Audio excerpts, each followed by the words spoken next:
Olá, está entrando no ar pela TV Escola mais um Salto para o Futuro. Qual o papel do professor na formação de novos leitores e escritores? Afinal, o que é ler e escrever na escola e na sociedade?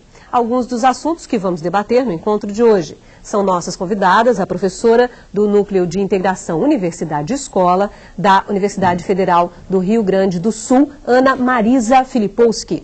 A professora da Faculdade de Educação da Universidade Federal de Minas Gerais, Marildes Marinho.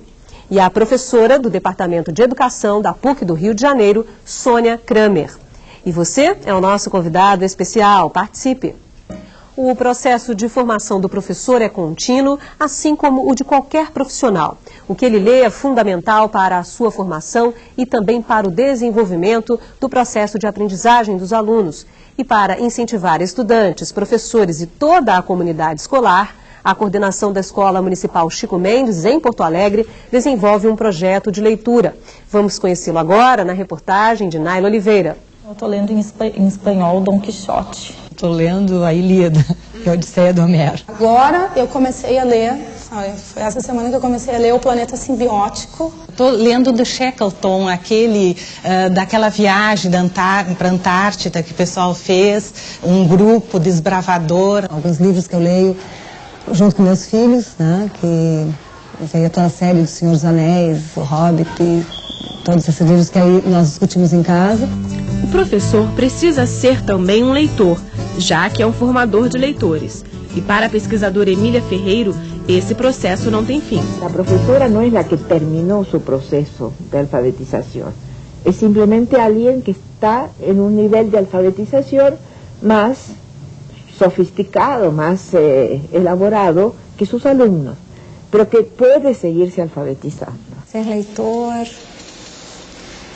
é não ter limites, eu acho, é ir além. A leitura, ela amplia o vocabulário, ela amplia a visão de mundo, dá mais possibilidades de criticidade. Ser leitor é ser muito feliz, é ter acesso ao mundo que não tem tamanho.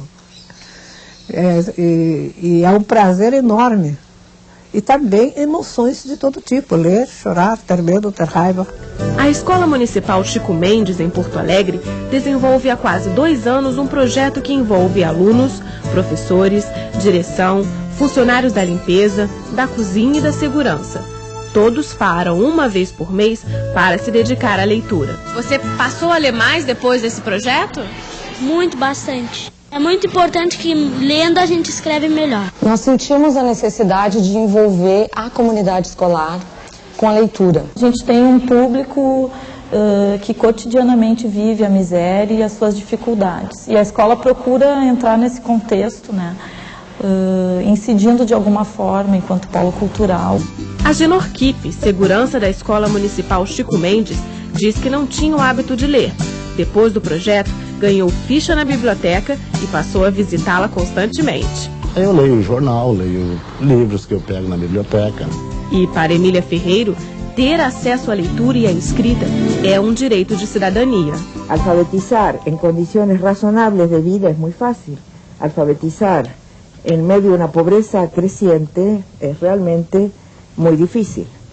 E sin embargo, hay que hacer algo, porque no podemos esperar a que la distribución de la riqueza sea más equitativa para que las crianzas tengan derecho a estar en mejores condiciones para cambiar este mundo desigual.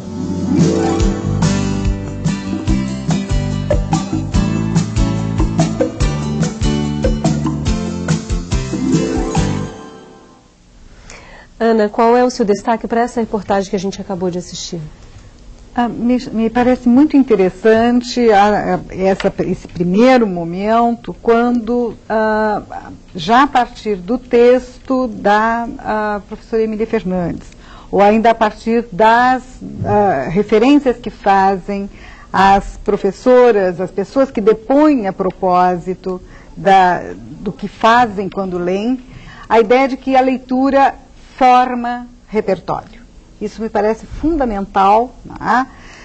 Na medida em que, lendo, se produz sentido, e essa produção de sentido, na perspectiva que a professora Emília Fernandes destaca, ela amplia as condições de acesso à cidadania. Nessa medida, o professor precisa ter muita responsabilidade e muita clareza do seu papel como formador de leitores. Marilde, seu destaque para esse primeiro bloco. Eu acho importantíssimo na fala da professora Emília Ferreiro a questão da dificuldade de alfabetizar em ambiente de pobreza. É muito difícil, mas sobretudo a ênfase que ela dá de que não podemos esperar uma distribuição equitativa de renda. É preciso alfabetizar mesmo em condições de pobreza, e acho que é possível fazer isso se tivermos políticas públicas de educação, se tivermos condições de dar acesso aos mais pobres, ao livro, aos espaços públicos de leitura. Acho que essa é uma novidade importante. Obrigada. Professora Sônia. Eu acho que gostaria de comentar as falas das professoras, né? Que é assim, pensando um pouco, e a chamada do programa, né? O professor como formador de leitores, um pouco, se a gente pensa que estamos no ano do centenário do Carlos Drummond de Andrade, por exemplo, essa possibilidade que os livros, em especial a literatura, nos dá de conhecermos a nós mesmos e ao mundo, que eu acho que é um pouco o que está na fala, né, de vários deles, né? Essa intimidade, como a gente conhece a si próprio e como a gente abre para esse sentimento do mundo, como o Drummond chamou. E um aspecto que eu acho que seria importante da gente discutir é o que acontece quando nós, professores, não tivemos oportunidade de nos tornar leitores ao longo da nossa trajetória, né? Como, na medida em que estamos com a tarefa, com o projeto, o compromisso de tornar nossas crianças e jovens leitores, como fazê-lo se não nos tornamos leitores? E acho que isso é possível, acho que os projetos, as políticas públicas, os projetos pedagógicos podem nos ajudar e nós mesmos, com as crianças, com os jovens, nos tornarmos leitores, se não o fomos, né, ainda. A gente tem uma participação, a primeira do programa de hoje, que é a Andréia do Tocantins. Olá, Andréia. Falo do teleposto do Colégio Estadual Vereador Pedro Xavier Teixeira, em Nova Rosalândia. Fazer com que nossos alunos façam do ato de ler e escrever de maneira crítica e reflexiva não requer, além do incentivo do professor com técnicas e práticas pedagógicas inovadoras, mas também uma vontade interior de cada discente, considerada até mesmo como talento e vocação. Apesar da pergunta às vezes pode até parecer impertinente, eu cito até o caso dentro da minha casa mesmo, que eu tenho uma menininha de 5 anos, onde todo o papel que ela pega, revista, jornal, ela pede para mim ler e pede para mostrar onde é que eu estou lendo. E já tem um outro menininho de 8 que ele já quer que eu leia, mas ele fica lá sem nem saber onde é que está lendo, só quer saber da informação já lida. Boa noite e obrigada. Obrigada, André, pela sua participação aqui no programa de hoje. Professora Ana, algum empecilho, alguma coisa que tenha acontecido na história desse menino que ela aponta, pode ter travado essa relação dele com a leitura? Não, absolutamente. Me parece interessante que a gente possa perceber de fato que as crianças têm relações diferentes em diferentes circunstâncias com a leitura. Eu até lembro que na minha vida pessoal também, hoje ainda relatava, já como leitora, que sempre fui, em alguns momentos do meu processo de formação, o livro concorreu com os meus filhos que um pouco se rebelavam em relação ao ler, ao ato de ler. Me parece que a oportunidade da leitura, a importância da leitura, o fato da leitura pertencer ao universo em que essa criança está vivendo é o principal estímulo a que ela possa efetivamente acabar por valorizar o ato de ler. Então, a leitura não tem a ver com talento, ela tem a ver com muita oportunidade de leitura e com muita clareza na perspectiva em que se coloca essa oportunidade de leitura à disposição das crianças que estão se formando para se tornar leitores. Professora Sônia. Eu acho que é interessante também a gente pensar, como está se referindo a professora, a diferença de quando eu estou falando como mãe e quando eu estou como professora, né? Até porque, se nós temos o compromisso, né, com o trabalho com as crianças, o desafio, eu sei que isso não é fácil, é mesmo um desafio, mas o desafio está em o que fazer com essas crianças que não parecem ter isso que você chama de talento, né? Porque eu acho que isso é que é o fundamental, assim, como torná-las leitoras, elas que parecem não ter o talento, né? Para isso precisa ter os livros, né? Depende de que tipo de leitura também está se oferecendo para essa criança, né? Porque eu lembro que já teve uma discussão aqui, já existiu uma discussão aqui entre os próprios autores, em que muitas vezes se obriga a criança a ler uma coisa que no meio do caminho ela não gostou daquela leitura, e ela teria o direito de, olha, até aqui não me foi interessante, me dá outra coisa para ler. E muitas vezes acontece de olha, mas tem que ler até o final. Até que ponto isso também não pode atrapalhar essa formação desse leitor, desse futuro leitor, desse leitor já que é a criança? Isso tem alguma relação ou não? Eu acho que tem, assim, talvez nisso que você está colocando, Bárbara, essa confusão que muitas vezes a gente faz entre a obrigatoriedade da escola e a nossa obrigação enquanto professores de tornar nossas crianças e jovens leitores e não tornar a leitura imposta e obrigatória, né? Fazer uma didatização de uma leitura que é o que os autores chamam. Não, por favor, não didatizem a minha literatura. Então, isso é assim, como você trabalhar com os livros de maneira a que eles possam te permitir desfrutar ou descobrir o mundo, o prazer, né? Que você possa aprender com eles, que eles te ensinem coisas, né? Sem que isso seja imposto, né? Como se fosse algo, uma matéria, né? Uma matéria fria. Os textos, os livros, os poemas, eles têm o calor da vida, né? Eles têm as aventuras, eles nos permitem, né? Voar, viajar, descobrir, conhecer, enfim. Ok. A Alzira, do Rio de Janeiro, está aguardando para fazer a pergunta. Olá, Alzira. Eu estou falando do Teleposto Polo de Maricá, Rio de Janeiro. Sou Alzira, orientadora de aprendizagem aqui do Teleposto. Gostaríamos que os especialistas de hoje nos apresentassem propostas pedagógicas para que os professores das áreas rurais pudessem favorecer o aprendizado da leitura aos alunos, uma vez que os mesmos têm um contato muito limitado com a língua escrita. Obrigada, boa noite. Obrigada, Alzira, pela sua participação. Professora Marildes. Professora Alzira, eu acho que a sua pergunta nos coloca um dilema muito importante, que é a falta ou a dificuldade de acesso à cultura escrita, principalmente no meio rural, a questão do livro, a questão das bibliotecas. Então, em primeiro lugar, a gente precisa reconhecer o trabalho enorme e heróico, né, de professores como a senhora e como as suas colegas, que desbravam, né, a questão do ensino, aprendizado da leitura e da escrita nesses ambientes, como nos disse Emília Ferreiro, em ambientes de pobreza. Então, nessa circunstância, o que a gente precisa cada vez mais demandar são políticas mais eficientes de bibliotecas, de acervos para as escolas, para que esse trabalho de leitura e de escrita seja melhor propiciado a essas crianças, a esses adolescentes, a esses jovens desse ambiente do meio rural. Agora, de todas ela pede sugestão de atividade, por exemplo. De todas nessa série, a gente apresentou inúmeras atividades acontecidas lá no Rio Grande do Sul. Isso não quer dizer que essas atividades não sirvam para as crianças da escola rural, não é isso? Elas podem ser trabalhadas também, as atividades de leitura e escritas mostradas ao longo dessa série, para alunos de escola rural também, não é isso, professora? Efetivamente, me parece que o dado importante na pergunta da professora é a colocação de que há uma carência de material de leitura. Mas ela também pede então, no começo... Como se poderia suprir essa carência e formar leitores, apesar da exiguidade das oportunidades de ler que essas crianças têm.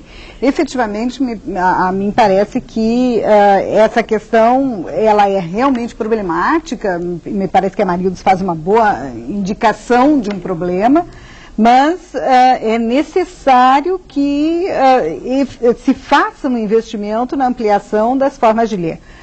Também acho que é importante que a gente considere que a leitura não é apenas a leitura literária, a leitura é o material que se coloca à disposição do leitor, e esse leitor que se habitua a ler, ele vai ampliando as suas necessidades e, consequentemente, também aprendendo a demandar outras alternativas de leitura. Ok, a participação agora é da Lucileia, aqui do Rio de Janeiro. Olá. Boa noite.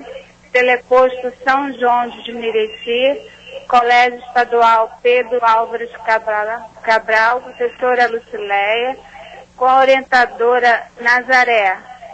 Será o exemplo a melhor forma de tornar os alunos leitores? Obrigada. Professora Sônia. Acho que sim, Lucileia. Acho que é muito interessante essa oportunidade que você dá para a gente quando você faz essa pergunta que é tão densa, tão curta e ao mesmo tempo é tão expressiva, né? Porque o exemplo está exatamente no fato de nós sermos leitores, lermos com as crianças. Se ainda não somos leitores contumazes, leitores frequentes, que tenhamos a oportunidade de sê-lo com as crianças, né? Ou seja, ler junto com elas, ler todo dia, ler tipos diferentes de textos. E voltando um pouco, inclusive, e relacionando essa tua pergunta com a da Alzira, porque é a pergunta anterior, claro que para isso é preciso que os textos estejam lá. Para isso é preciso que tenhamos, a gente pode contar com a maior criatividade possível, mas é preciso que os livros de diferentes tipos, os textos, os mais diferentes, dos anúncios até a literatura, estejam lá. Eu, pessoalmente, gostaria de defender a possibilidade de termos a literatura e o direito de todos, crianças, jovens e os adultos, que somos nós, que são os professores, de lermos a literatura. Ok, a Rosiméria do Rio de Janeiro vai fazer agora a sua pergunta. Olá, Rosiméria. Boa noite. Eu sou orientadora supervisora do Teleposto Polo de Maricá.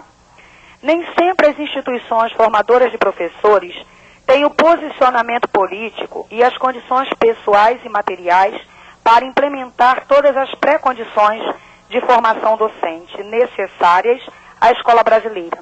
Há um grande contingente de professores que são chamados a assumir compromissos e atitudes para as quais não foram formados, diz o texto de apoio à série. Pensando em nossos alunos do curso normal, como e onde buscar projetos que possam auxiliar sua formação de leitor? Como auxiliar a escola nessa busca? Boa noite e obrigada. Obrigada, Rosiméria, pela sua participação no programa de hoje. Professora Ana, o trabalho que vocês fazem no núcleo, que é integração universidade-escola, é um exemplo de como essa parceria pode se dar para que o professor tenha a sua formação continuada, não é isso? Exatamente. No Núcleo de Integração Universidade-Escola, nós temos uma atividade de permanente relacionamento com professores, preferentemente professores das escolas públicas, do sistema municipal, do sistema estadual do Estado, do Rio Grande do Sul. E nós procuramos oferecer alternativas de parceria com os municípios, com vistas a facilitar ou a favorecer trabalhos que venham a otimizar essa formação dos professores. Acho que a Rosiméria faz uma indicação extremamente importante, até pelo dado perverso que a consequência disso gera. Normalmente, as escolas que não formam, não estão atentas para esse momento, até porque a gente precisa considerar que o processo de organização da formação é muito mais lento, que propriamente a demanda que existe para essa formação.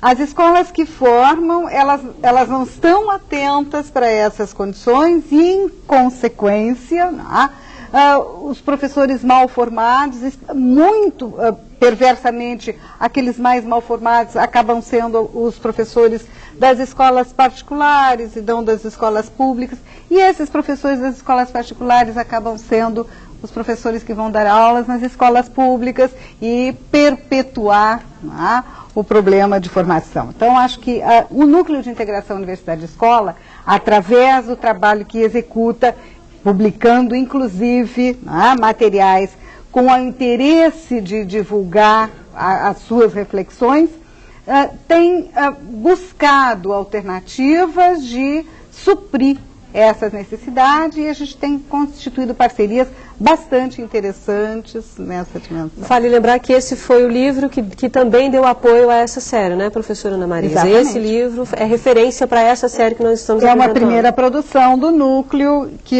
dá apoio para essa série, de fato.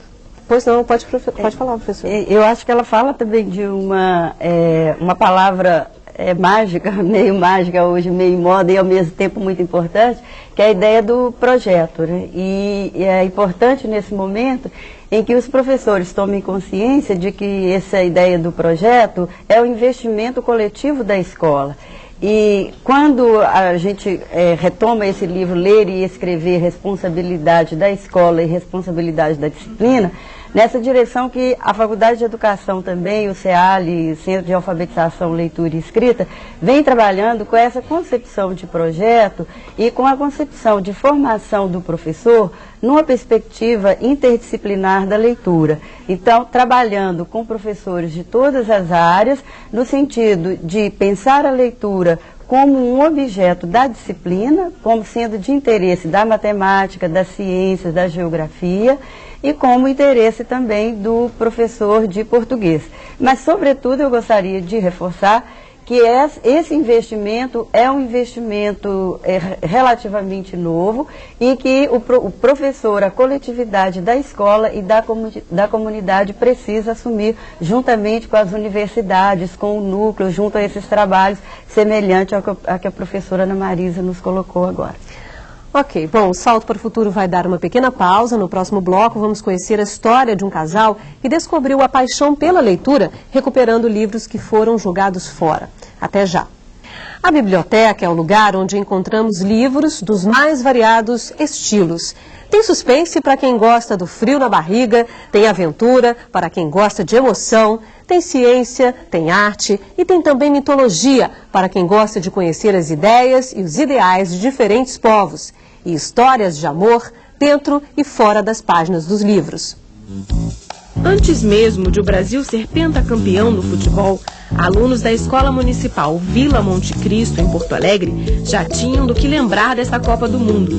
É que um dos países sede foi tema do projeto Roda Mundo. No Roda Mundo, a gente escolhe um país e se retira do acervo da biblioteca tudo aquilo que for representativo desse país. Os alunos da escola, seus pais e a comunidade participaram de uma exposição sobre o Japão. Eles foram apresentados à culinária, ao vestuário, aos hábitos e à escrita deste povo do Oriente. A gente aprende a conhecer a gente como pessoa se a gente conhece o outro. Eles têm alguma diferença em relação a como a gente escreve aqui no Brasil? Tem. As letras, como se escreve, que não dá para entender se a gente é brasileiro. Na opinião da professora responsável pela biblioteca, esse tipo de atividade incentiva os alunos e a comunidade a buscar mais informações e a frequentar mais a biblioteca. Essa biblioteca é bastante utilizada pela comunidade em função de que ela é uma referência aqui no bairro. Então, há poucas opções, né, quase nenhuma opção de lazer e cultura.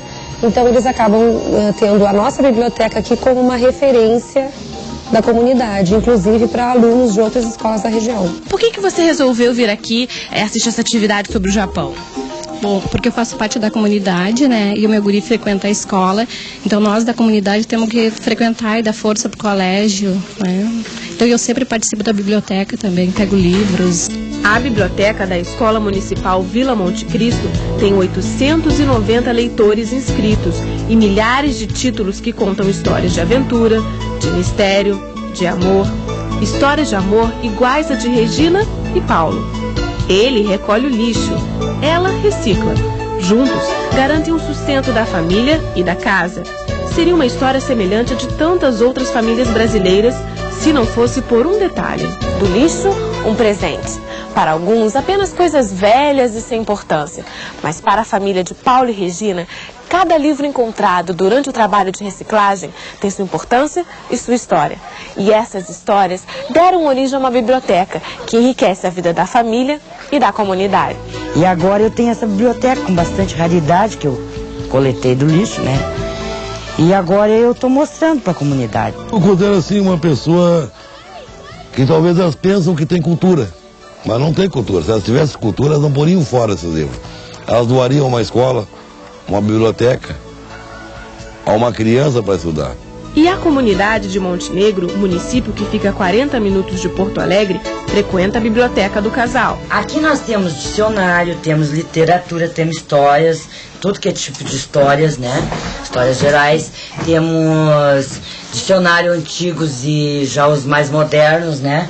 Temos até de religião também, né? Paulo e Regina encontraram até agora 5.000 livros. Muitos foram vendidos, mas Regina separou os que ela achava mais importante e que poderiam contribuir para a sua outra atividade, a de poetisa. Faço poema como quem chora, como quem ri, como quem canta, pois a luz em meu ser é uma criança que engatinha nos sentimentos, embora no momento a cortina da velhice cobre a face do meu ser. Ser escritor, para mim, é botar a minha imaginação para frente, né? É sonhar com o possível, né? Sonhar com o impossível também, né? Porque é tudo que vem na imaginação. É a beleza, poder retratar a beleza do nosso mundo, do nosso país, né? Que é muito grande, que é coisas que as pessoas às vezes não se dá conta, passa ali e não veja. São belezas escondidas, né, que estão contidas aqui no nosso país. A escola ensina muito, mas tem uma escola que ensina muito mais que a escola que nós estudamos. É a escola da vida. A escola da vida também se chama livro.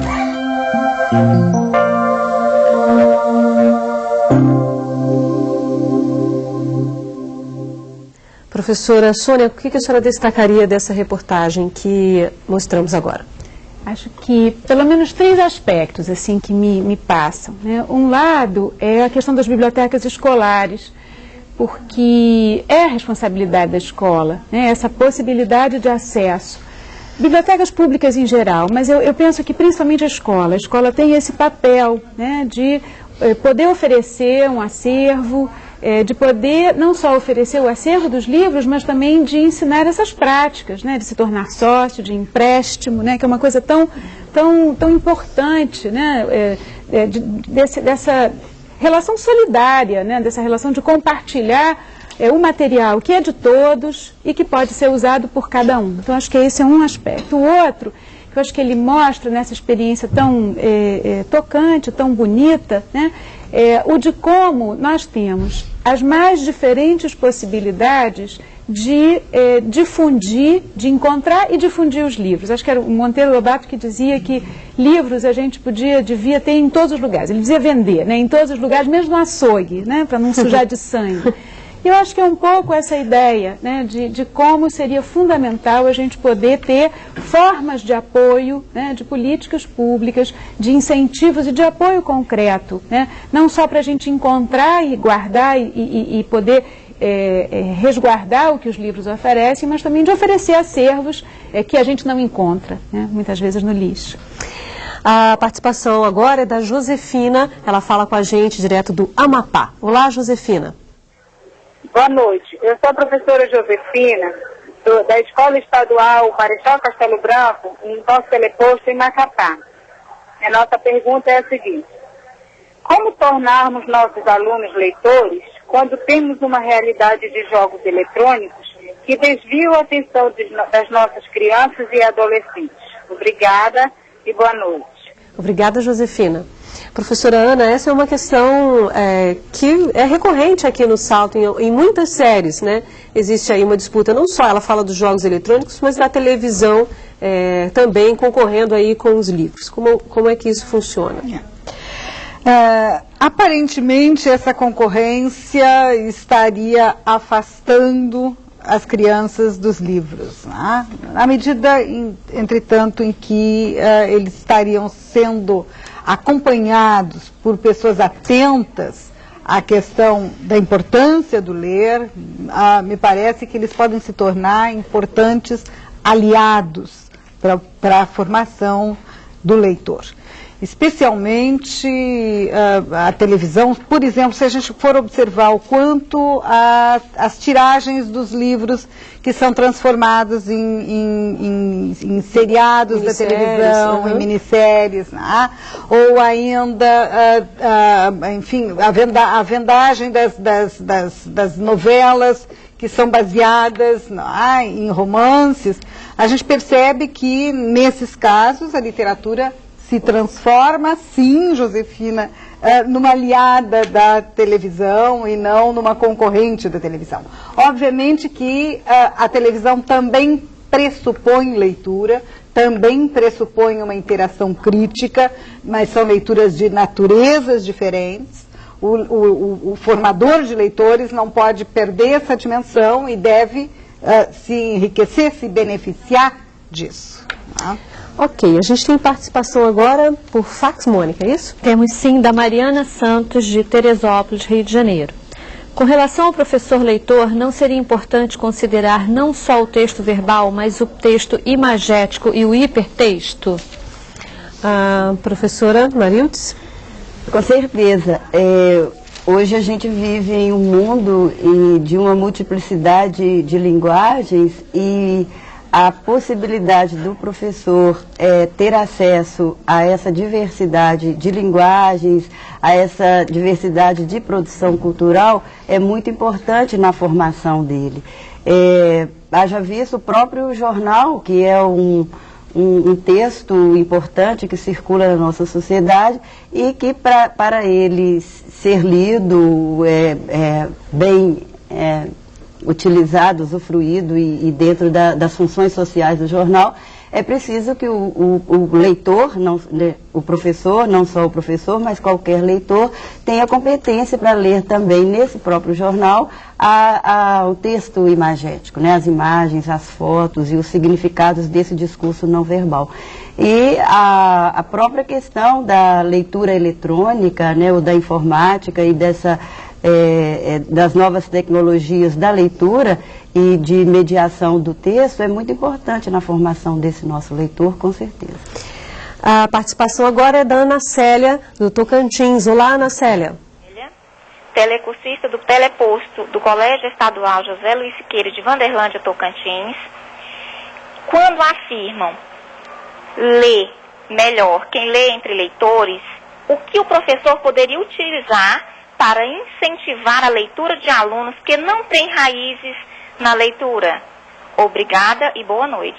Obrigada, Ana, pela sua participação. Professora Sônia. Ana, acho que a tua pergunta já traz a tua resposta, né? Porque quando você pergunta e você afirma que lê melhor quem lê outros, entre leitores, né? Entre outros leitores, na realidade, o que fazer com crianças ou jovens ou adultos que não tiveram a oportunidade ou não viveram em condições que lhes favorecesse essa leitura com e entre outros leitores. Acho que o que precisamos fazer na escola é justamente assegurar condições, atividades, situações para que o ambiente da escola, da sala de aula, fora da sala de aula, conosco na hora do recreio, né, para que essas crianças possam se tornar leitores entre leitores. Ou seja, precisamos ter leituras na escola, a todo momento, de diferentes maneiras, com diferentes tipos de textos, né, com a literatura, enfim. Professora Ana, gostaria de falar também. É interessante, me lembra uma situação, uma referência ao professor Jean Hébrard, que é um francês que é estudioso da leitura. Ele usa a expressão referindo à importância de se formar, através da leitura, uma comunidade de sentido. Então, essa situação é exatamente... ler entre leitores é formar uma comunidade de sentido, é construir, através da leitura, um grupo que tenha afinidades, que possa trocar, que possa construir, que possa progredir, tá, no seu propósito de realizar alguma operação, de modificar alguma situação, enfim. A leitura, ela acaba sendo, essa comunidade de sentido acaba promovendo, né, a solidariedade e efetivamente se constitui uma prática social importante. A participação agora é do Alberto, ele vai falar com a gente direto do Maranhão. Olá, Alberto. Alô, aqui é o professor Alberto, da cidade de Grajaú, Maranhão. Gostaria de parabenizar o programa Salto para o Futuro por esta belíssima série, Ler, Escrever, Compromisso da Escola, principalmente este programa de hoje, Leitor e Formador de Leitores, e gostaria de fazer a seguinte interrogação. Como desenvolver o gosto pela pesquisa e leituras investigativas se o professor tem uma má formação acadêmica e prefere examinar o conteúdo estudado do que formar competências? Ou seja, ensinar o aluno a aprender no mundo do interagir como ser pensante que faz a sua história como leitor crítico e construtivo. Boa noite e até a próxima vez. Obrigada, Alberto, pela sua participação e eu espero que você também aqui na próxima série. Você disse até a próxima vez, eu aguardo você aqui na série de literatura, viu? A Marildes, a professora Ana falava dessa comunidade de sentido. Será que esse também não seria um caminho para o próprio professor, quando fala, lê melhor quem lê com, e entre outros leitores, se formar um grupo de leitores nessa escola, entre os professores, também não é um caminho para essa pergunta do professor Alberto? Com certeza, eu acho que a ideia do grupo, dos espaços coletivos de leitura, sobretudo o espaço da biblioteca, eu volto a insistir, eu acho que a ideia de um pequeno acervo individual que tem sido a prática, eu acho, de construção de um acervo individual do aluno, é só o livro didático e alguns livros que ele lê, isso não garante. Da mesma forma o professor, por mais que ele tenha um acervo pessoal, a importância do acervo na escola, das bibliotecas comunitárias, das bibliotecas públicas, e esses são os espaços onde o professor e os alunos poderão buscar respostas para, de fato, construir conhecimento. O professor Alberto fala de uma questão muito importante, que é o espírito investigativo, ou a necessidade do conhecimento. Se a gente fala em leitura, é importante, sobretudo, interrogar por que ler e para que ler.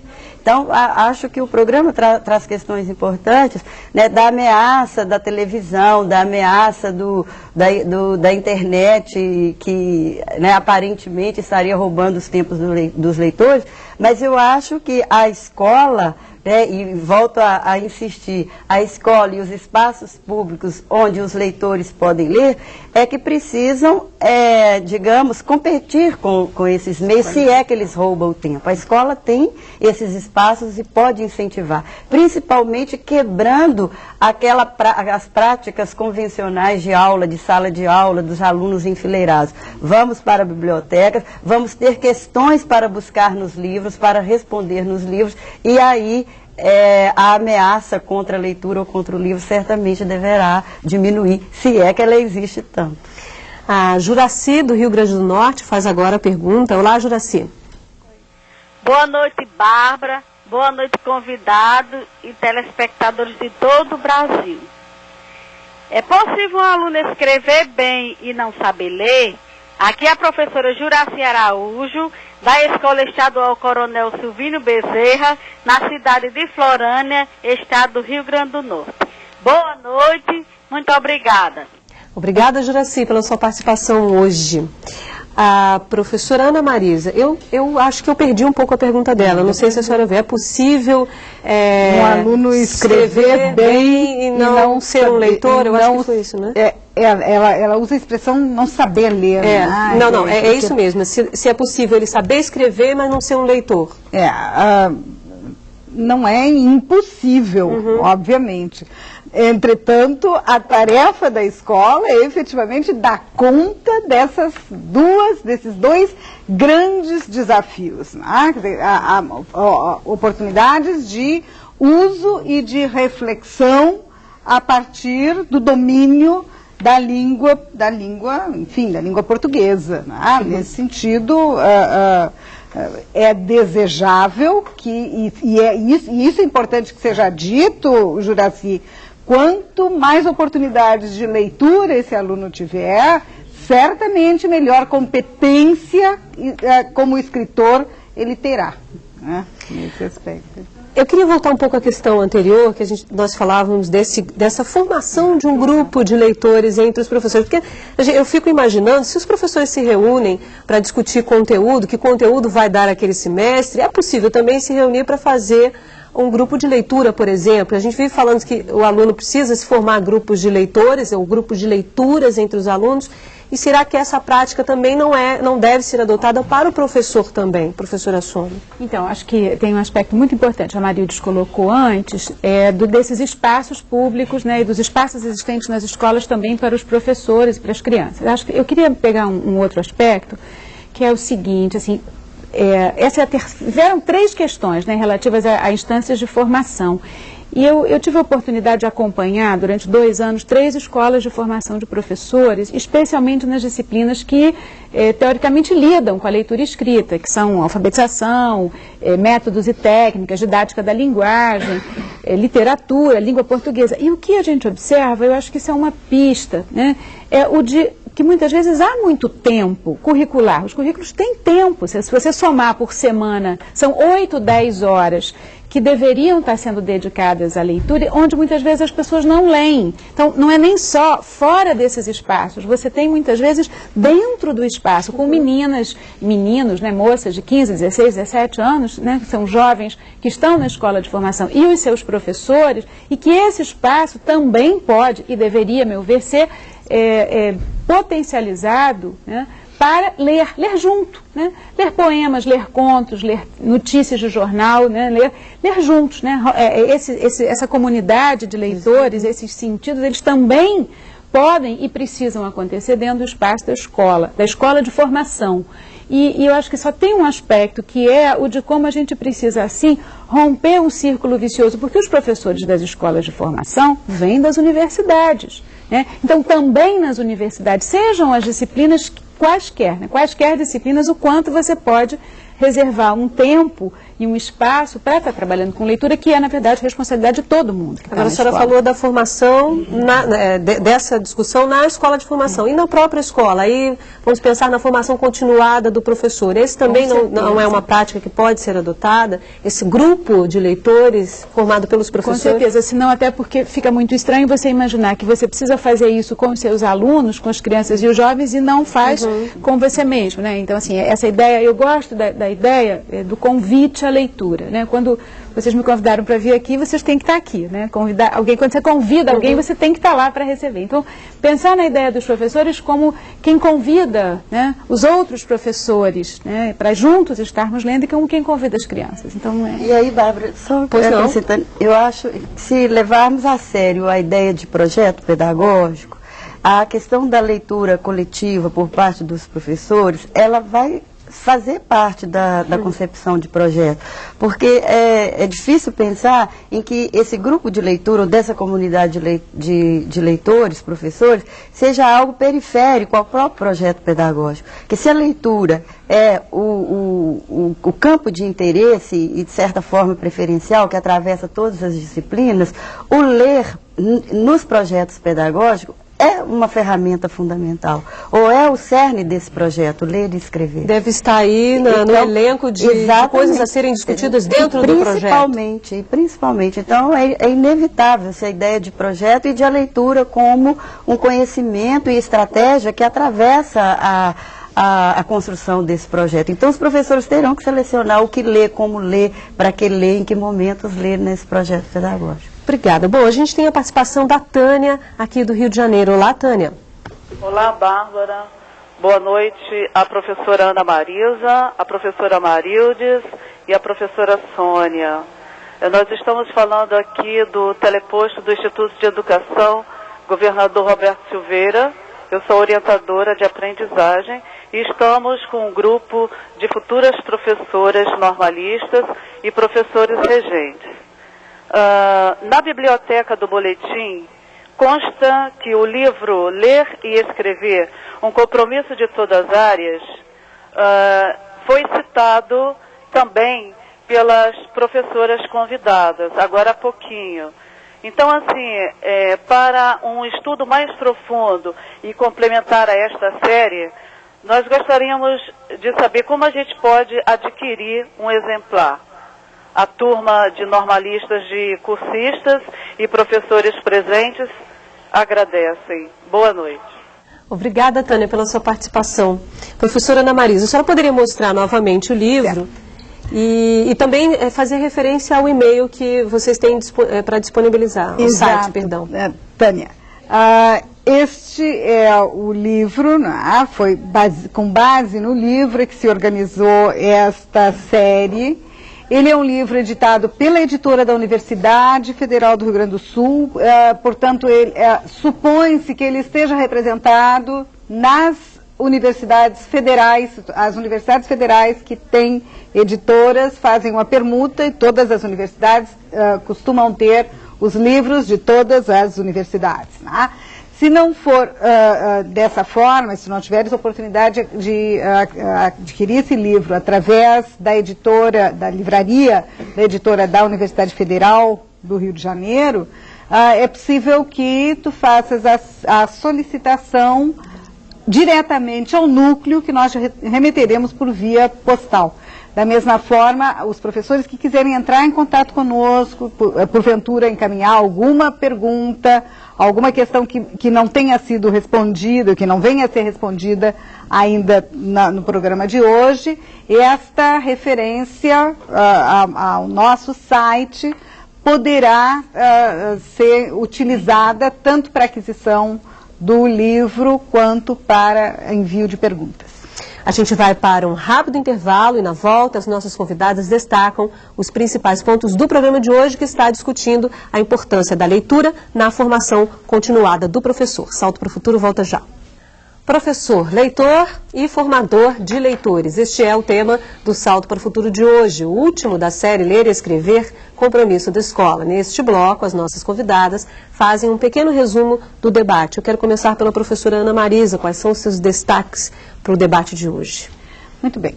A noite de hoje, centrada um pouco mais na questão do professor como leitor, não deixou de atender também a preocupação do professor de formar leitores. Essa, afinal de contas, é uma das tarefas importantes da formação do professor. Acho que, através da participação das demais participantes da mesa de hoje, nós tivemos a oportunidade de verificar o quanto a formação de repertório se constitui a partir da constituição de uma comunidade de leitura, de uma comunidade de interesses que valorize efetivamente a leitura. Me pareceram extremamente importantes as observações que acentuam a importância da biblioteca ou da existência de material para ler efetivamente. A observação que foi feita pela professora Sônia Kramer, apontando a importância da leitura literária, me parece também necessária e interessante. Nós não podemos esquecer que ler é mais do que ler a palavra escrita e ler a literatura, e a gente ainda tem muito para trocar, possivelmente em outras ocasiões. Muito obrigada pela participação de todos. Obrigada. Professora Marildes. Bom, eu acho que eu gostaria de reforçar a importância de que o professor pense e invista na sua formação como leitor. Eu acho que aquele exemplo da professora que diz que o exemplo é a melhor forma de fazer com que o aluno também seja leitor é muito importante. Então, ele começar a observar o que é que ele lê, como lê, e o que é que ele leva para que os alunos leiam, quais as práticas, quais as estratégias, o que é que a escola faz com o livro. Observar quantas vezes esses alunos vão à biblioteca, porque os alunos passam muito tempo na escola e às vezes aproveitam pouco com a leitura esse tempo. Quantos livros vão à sala de aula? Quantos livros são lidos durante o ano escolar em que o aluno vai para a escola? Será que o professor manda ler e para ler fora da escola, ou esse aluno está, de fato, lendo na escola? E o quanto o professor lê junto com os seus alunos e fora da escola. Ok, obrigada. Professora Sônia. Eu não sei se vou fazer exatamente um resumo, porque acho que tanto Marildes quanto Ana Marisa já fizeram, né? Eu queria dizer um pouco o que ele significa para mim. Assim, primeiro, acho que é uma oportunidade de ter conhecido o trabalho do núcleo, né? Uma alegria muito grande de estar aqui do lado da Marildes, pela Marildes, e por também o que ela representa, né? Eu acho que o centro, o CEALI, o Centro de Alfabetização, Leitura e Escrita, tem significado para nós, professores e pesquisadores, uma referência, tanto para pesquisa, quanto um acervo, né, de produções sobre leitura e escrita no Brasil e no mundo, né, criado pela Magda Soares, que é uma querida professora nossa, né, até hoje, professora no sentido mais largo, né, disso. E eu acho que foi muito interessante, eu já tive a oportunidade de vir em outros momentos, acho que as perguntas, né, foram muito pertinentes, eram perguntas sobre o tema, acho que eu me senti desafiada, né, e muito, assim, contente por estar podendo, enfim, pensar junto. Queria só, em alguns segundos, dizer que quando eu estou com meus alunos ou com professores, que a gente está discutindo essa questão, e porque teve algumas perguntas que eu acho que eu não soube responder na hora, assim que elas vieram, né? Quais atividades, o que fazer? Eu costumo dizer assim, na dúvida ou na falta de ideia, vamos ler junto, né? Pegar o livro, abrir e ler, pode ser com criança pequena até o adulto. Na dúvida, deu um branco, não sei o que fazer, sobrou tempo no planejamento, é ler junto, né? E desfrutar do livro. Acho que é. Obrigada. Bom, a série Ler e Escrever, Compromisso da Escola, fica por aqui. Esperamos que você tenha gostado. Como sempre, a sua participação foi muito importante. Eu quero agradecer também as presenças da Ana Marisa Filipowski, professora do Núcleo de Integração Universidade Escola da Universidade Federal do Rio Grande do Sul. Da Marildes Marinho, professora da Faculdade de Educação da Universidade Federal de Minas Gerais. E da Sônia Kramer, professora do Departamento de Educação da PUC do Rio de Janeiro. Até a próxima série, Salto para o Futuro, há 10 anos, acompanhando a educação brasileira.